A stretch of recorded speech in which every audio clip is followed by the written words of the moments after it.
जब IPL start हुआ था उसका पहला सीज़न जीता था राजस्थान ने, लेकिन दोस्तों उसके बाद 16 सीज़न हो चुके हैं और भाई राजस्थान एक भी ट्रॉफी जीत नहीं पाया है। बीच में ये एक बार फाइनल में भी पहुंचे थे, लेकिन वहाँ पे जीटी ने फाइनल में हरा दिया था राजस्थान को।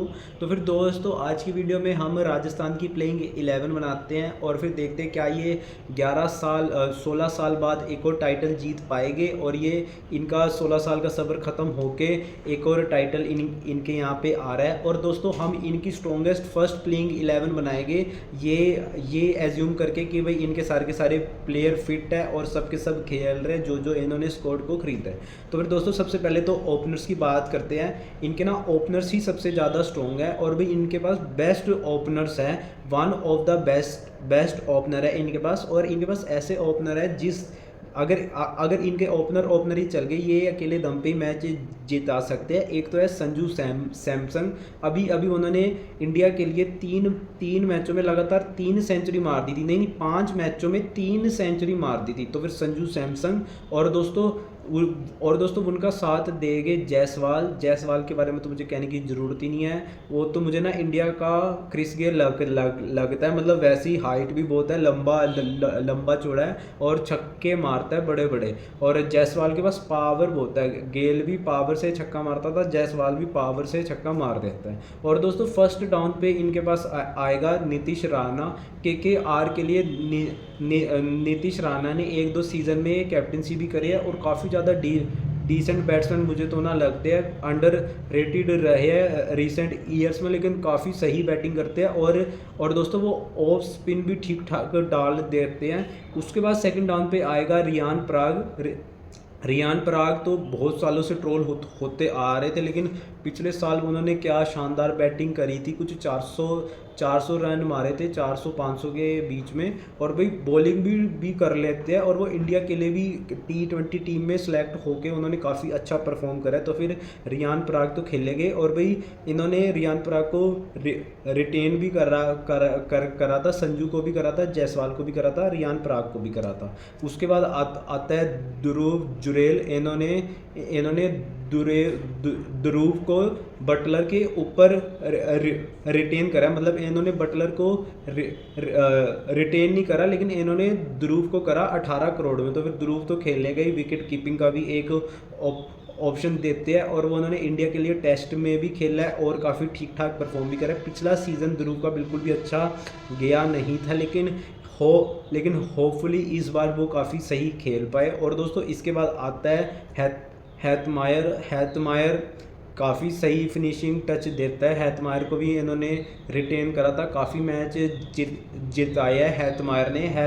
हैतमायर हिटिंग भी काफ़ी अच्छी करता है और वो एक फिनिशर है, वो मैच फिनिश करके जाता है, बीच में छोड़ के नहीं जाता धोनी की तरह। धोनी इसलिए इतने फेमस थे कि वो नीचे आते थे और मैच फिनिश करके जाते थे, और भाई हैतमायर ने भी इस वाले रोल को काफ़ी अच्छे से निभाया है। इसके बाद इनके 2 फास्ट बॉलर आते हैं और दोनों के दोनों श्रीलंका से है। एक तो है हसरंगा और एक है तीक्षाना, महेश तीक्षाना। काफ़ी इनके मुझे बढ़िया ये दोनों स्पिन बॉलिंग के ना ऑप्शन है। और भाई और दोस्तों हसरंगा बैटिंग भी कर लेता है, ठीक ठाक हिटिंग कर सकता है। तो इनका फास्ट बॉलिंग तो काफ़ी ना ठीक है, स्पिन बॉलिंग। इसके बाद इनके फास्ट बॉलर्स की बात करते हैं, जोफ्रा आर्चर, संदीप शर्मा और फिर एक आकाश मधवाल। संदीप शर्मा एक बहुत ही ज़्यादा अंडर रेटेड प्लेयर है आईपीएल का, वो एक सीज़न बिके भी नहीं थे, फिर वो एज अ रिप्लेसमेंट आए थे और फिर राजस्थान को काफ़ी मैच जिताए थे उन्होंने। और भाई इस साल भी वो ना आर में है और मुझे लगता है काफ़ी सही ही बॉलिंग करते हैं नई बॉल से, और वो यॉर्कर भी लगाने का ना दम रखते हैं।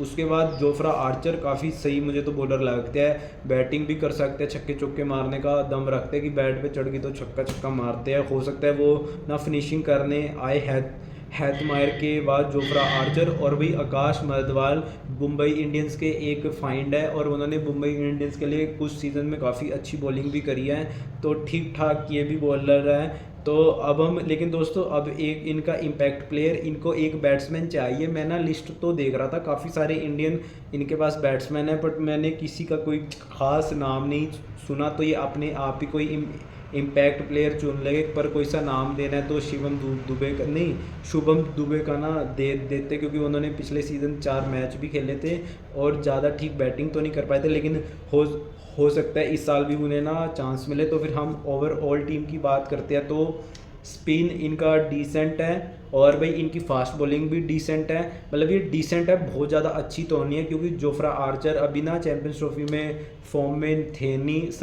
संदीप एक अच्छा बॉलर है, डिसेंट बॉलर है। आकाश मदवाल भी एक डिसेंट बॉलर है। ये बहुत ज़्यादा एक्सेप्शनली वेल बॉलर नहीं है कि ये बहुत ही है कि भाई बहुत बढ़िया कर देंगे।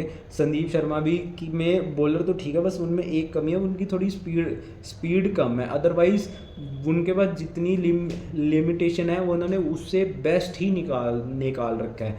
हाँ, कोई कोई मैच हो सकता है वो जिता भी दे, लेकिन बस एक ही कमी है, स्पीड की कमी है उनके पास। और भाई आकाश मदवाल भी डिसेंट बॉलर है, और स्पिन भी हसरंगा का ना ऐसा सही मतलब रहा है। आईपीएल में मैंने इन्हें कोई खास परफॉर्म करते हुए नहीं देखा। पिट भी जाते हैं कभी कभार, अपने 4 ओवर भी पूरे नहीं करते। और भाई महीश तीक्साना सीएसके में खेलता था, धोनी के अंडर खेलता था, चिपॉक में खेलता था, तो वहाँ तो बढ़िया बॉलिंग करता था। लेकिन ये देखते हैं राजस्थान के लिए कैसा है, क्योंकि थोड़ा डाउटफुल ही है। बट हाँ, मैंने इसे श्रीलंका में तो खेलते हुए देखा कि ठीक ठाक बॉलिंग कर देता है, ज़्यादा पिटता नहीं है, और 1-2 विकेट भी निकाल लेता है। अभी इनकी बैटिंग की बात करते हैं तो इनकी बैटिंग में वही है कि डेप्थ नहीं है ज़्यादा, कि जैसे कि संजू जायसवाल, नीतीश राणा, रियाग पराग, जुरेल हैतमारी, ये सब तो ठीक है। इसके बाद तो बैटिंग ख़त्म है। इनके पास इनकी ना रिप्लेसमेंट्स भी नहीं है, कि अगर कोई चोटिल है तो उसकी जगह कौन खेलेगा, या कोई फॉर्म में नहीं है। तो फिर इनका बैटिंग में इनका ये है कि बिल्कुल एक तो डेप्थ नहीं है, और कुछ बैकअप भी नहीं है कि चले तो चांद तक, नहीं चले तो शाम तक। मुझे यही बात ही लग रही है।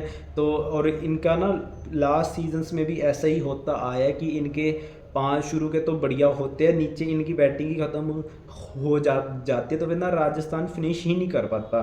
और ऐसा ही होता है कि पहले 7 मैच तो बढ़िया खेल लेंगे, उसके बाद ये बढ़िया नहीं खेल पाते। इसमें यही बहुत बड़ी कमी है कि इनके पास बैकअप नहीं रहते फास्ट बैट्समैन के, कि पहले 11 तो बहुत बढ़िया हो गए, लेकिन कोई फॉर्म में नहीं है, तो इनके पास ऑप्शन नहीं है। और भाई इस साल भी नहीं है, क्योंकि इन्होंने अपना कोर बहुत ज़्यादा महंगे में रिटेन करा था। मतलब कि 50, 60, 70 करोड़ कुछ इतने तो 4-5 खिलाड़ियों पे लगा दिए थे। तो फिर इन्होंने 20-20 लाख के प्लेयर इकट्ठे करके लाए, कुछ जिनकी ज़्यादा डिमांड नहीं थी, लेकिन डोमेस्टिक में ठीक ठाक सा खेल रहे थे। उनके बारे में किसी ने सुन भी नहीं रखा, एटलीस्ट मैंने तो सुन नहीं रखा।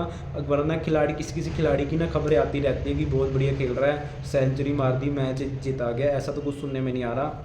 तो फिर इनको ना रेट करते हैं तो मैं रेट इन्हें 7 करता हूँ आउट ऑफ 10, और बिल्कुल 7 ही, 7 से बिल्कुल भी ज़्यादा नहीं। बस वही कमी है, बैटिंग में डेप्थ नहीं है, और बॉलिंग डिसेंट है, बहुत ज़्यादा अच्छी नहीं है। तो बस आज की वीडियो इतनी, अब कल मिलते हैं।